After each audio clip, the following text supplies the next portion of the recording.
It's a case that might test the wisdom of a Solomon. When she was born, she just looked so much like my daughter. And to just give her away for $10,000, I couldn't do it. And nobody seems to be concerned about fathers' rights. Fathers have dreams too. The 1986 custody battle over baby M, born to a surrogate mother who refused to give her up, riveted and divided the nation. Even though custody went to the father, I'm so happy. The New Jersey Supreme Court ultimately ruled that paid surrogacy was illegal, the equivalent of baby selling. Paying a woman to give away her baby is not a medical solution to infertility. This will have a very strong discouraging element as to anyone interested in surrogate parenting. What became of surrogacy after baby M? And with reproductive technology speeding ahead, what happened to the moral and legal debate?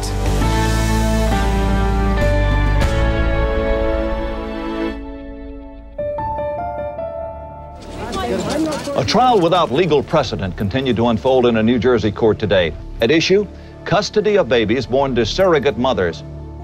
She was called Baby M, and in 1986, the New Jersey courts were asked to decide who should raise her, Mary Beth Whitehead, the woman who bore her for a $10,000 fee, or William Stern, who provided the sperm and, along with his wife Betsy, hired Whitehead to conceive and carry the child. The contract Mrs. Whitehead signed stated she would not try to keep the baby. When she gave birth, she did surrender the child, and she was so distraught, she did nothing but cry. The Sterns had a baby for several days. Then Mrs. Whitehead came back, very upset, and said she needed to have the child for a few days back in her house again, and then she would bring the baby back to the Sterns. But when she didn't come back, the Sterns got a court to order Whitehead and her husband to return the baby. Police officers showed up at her home, and there was some confusion, and she did what I think any woman would do, any mother who loved their child.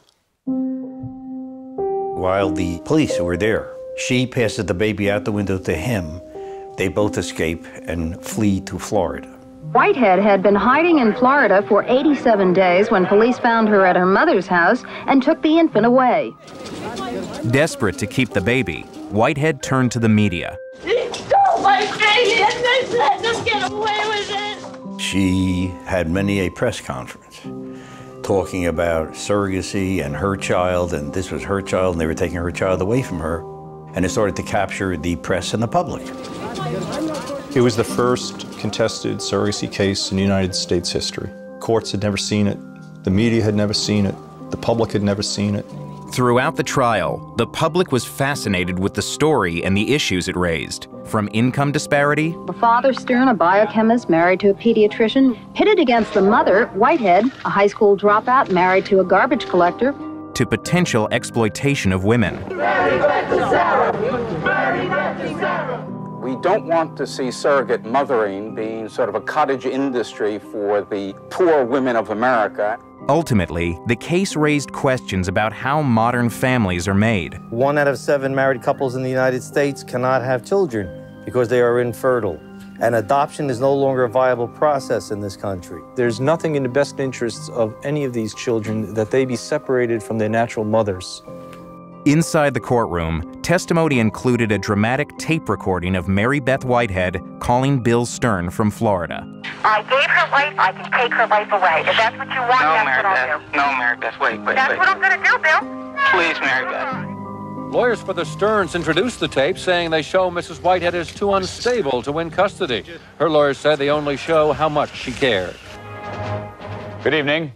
Baby M goes to her father.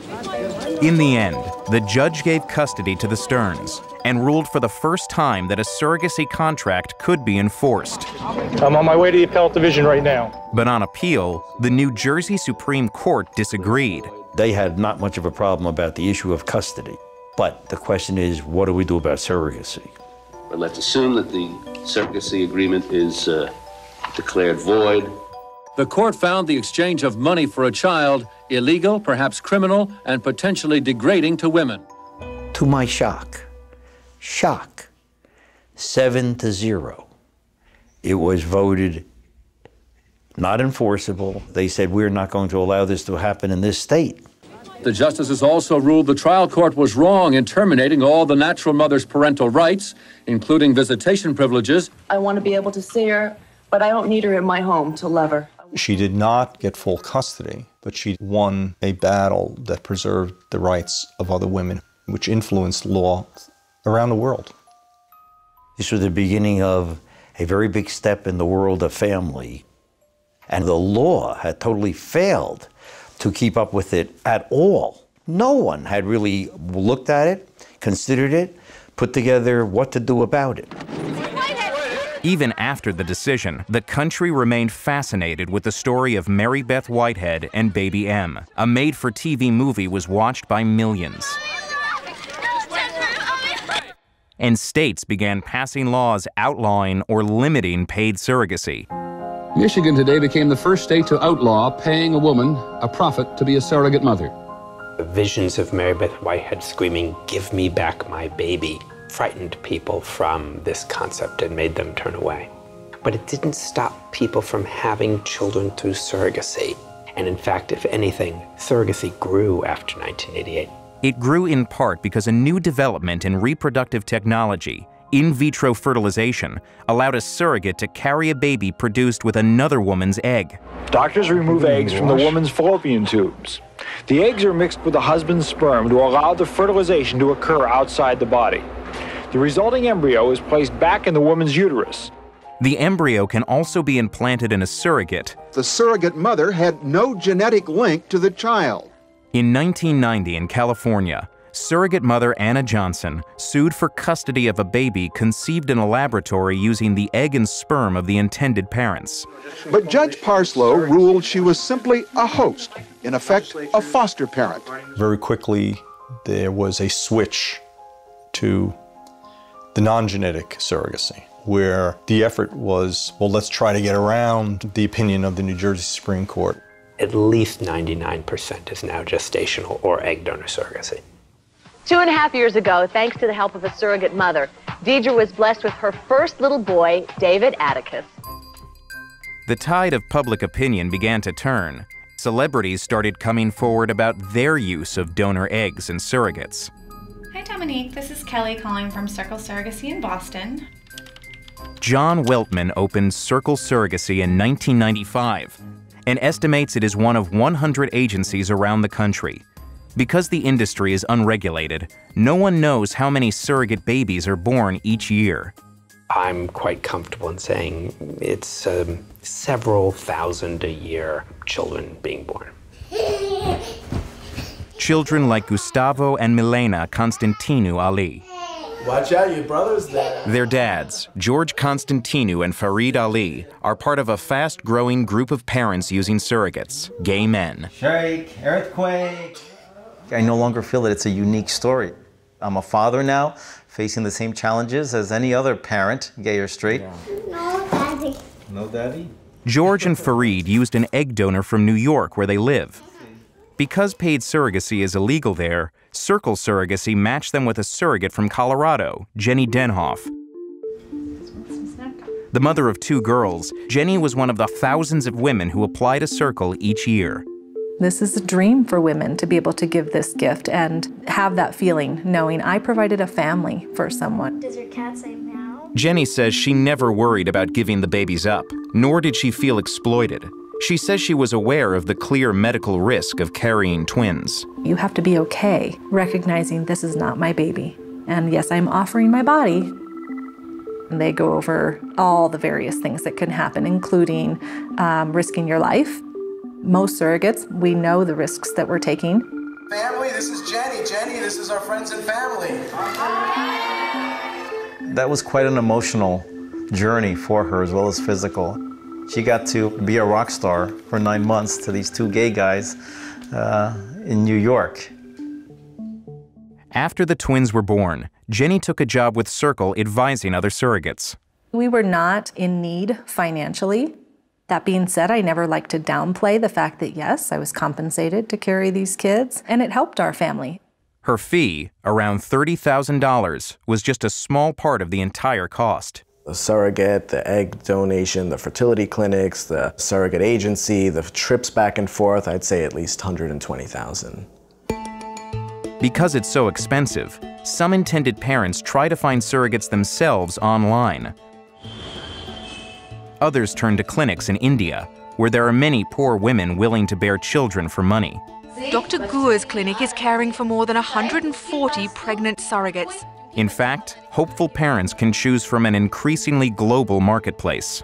We want to tell you about a profitable new business some are calling reproductive tourism. But it's not just Americans going overseas. After the Baby M case, surrogacy was outlawed in much of the world, making the United States a popular destination. Like a growing number of Chinese families, they turn to an American woman to carry their child. Even as it grows, the surrogacy business in this country remains largely unregulated. Unscrupulous operators have made off with clients' money and created surrogate babies just for sale.